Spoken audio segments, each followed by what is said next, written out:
Welcome back, friends, and as promised in my last video, I will go over the female athletes of Challenge Daytona. So, as you all know, Challenge Daytona, one of the biggest events, took place in triathlon, and we had an epic race between the females. We had the likes of Paula Findlay, Anne Haag, Laura Philipp, Holly Lawrence. Honestly, it was a packed field. Emma Pallant.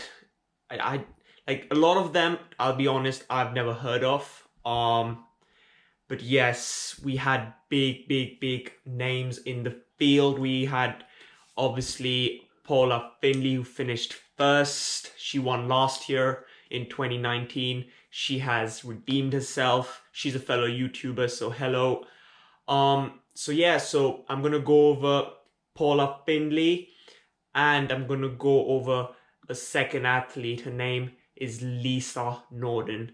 Lisa Nordén was actually coming second majority of the race. Unfortunately, during the run, about 4 kilometers in, she had a calf, I think calf injury, which made her stop, unfortunately.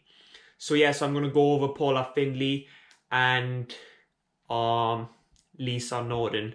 So I'm gonna start with Paula Findlay. As you can see, Challenge Daytona, she came first. She did a swim in 25 minutes, which is very quick. A bike in 1 hour 51 minutes, which is amazing, which is really amazing.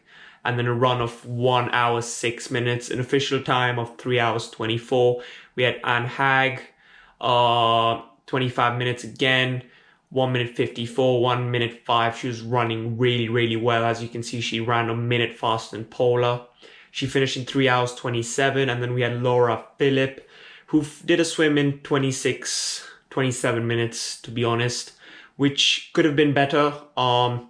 Then she had a bike of 1 hour 53 and a run of 1 hour 7 minutes and an official time of 3 hours 30 minutes. So I'm going to start with Paula Findlay, who actually won the race. She's a Canadian professional triathlete.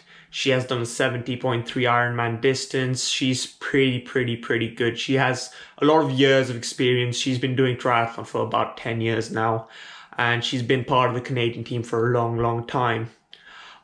So leading up to the race in December, so let me go over weekly. 1 second. This is yearly. So if we look at weekly right here, you can see from the 30th November to the 6th December, she only trained 7 hours. The week before that, she had a big week of 20 hours from the November 23rd to the 29th. So as you can see, a big taper off. She had a few consecutive big weeks of training, which is quite good, but a big taper off right on the race week.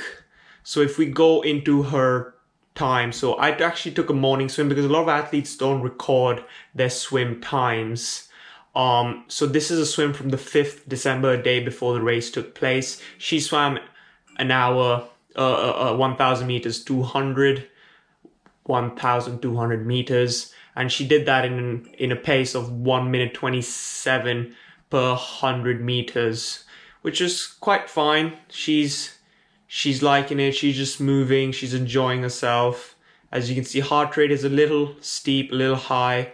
But yeah, so this was the swim the day before. Now let's get into the actual race. So the 80-kilometer course, 20 laps around Daytona, she did it in 1 hour 50 minutes.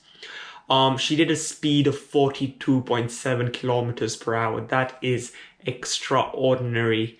Her cadence was quite high. Let me scroll down. The power, she probably was not using a power meter. So as you can see, the speed stayed pretty constant. Her cadence was quite, at a normal average of 85.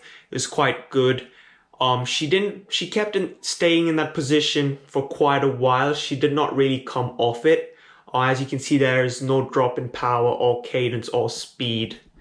So if I go on the run, She ran 18 kilometers in an hour, 6 minutes at a pace of 340 per kilometer. 340 per kilometer.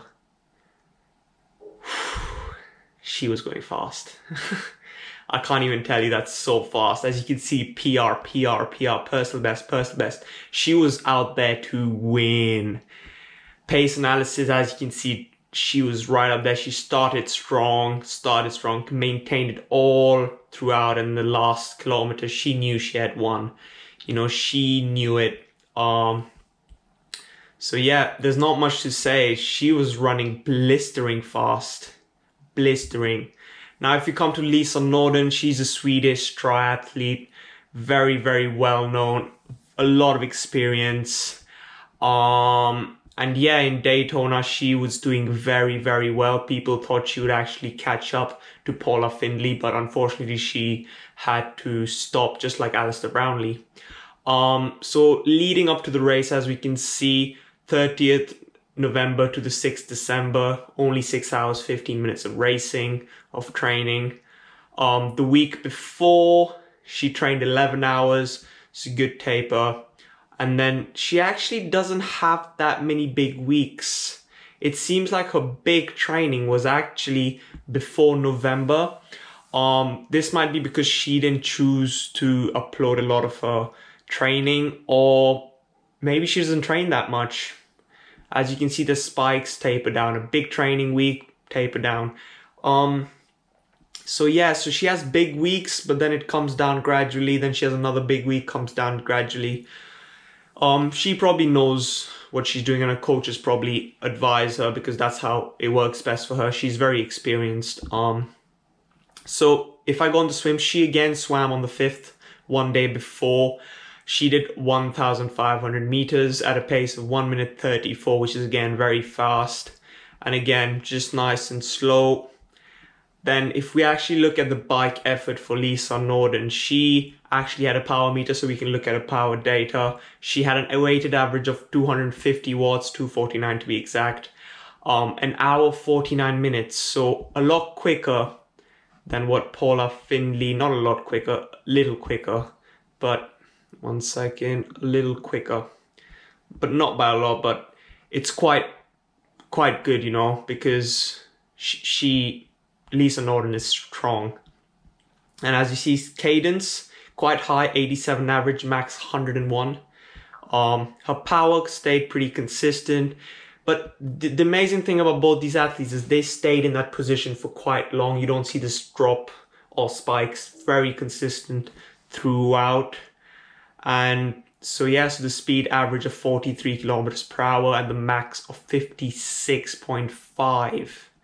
That is amazing. That is so quick. The amount you have to stay aero to go that fast is incredible. Now in the run, unfortunately, she had to drop out. She ran 4.76 kilometers before dropping out. The pace is not really indicative of actual pace. She was actually running at the start at about 3:55, 4-minute kilometers. And we actually don't know if she would have caught up to Paula Findlay. Paula Findlay was running very, very quick. As you can see, 3:35, 3:37. So if she was still there, I think she wouldn't have caught up, personally. As you can see, that big drop because of an injury. But both these athletes were extraordinary. They were really, really strong. So yeah, so that's my little roundup, going into little details of what Paula Findlay did, what Lisa Nordén did. All of them are incredible athletes. This is a little quicker than the men's one. But yeah, not much to talk about, but they're very, very strong athletes, and hopefully I'll get to meet all of them one day, because they're inspirational. Honestly, the speed they're going at is mind-boggling. See you next time.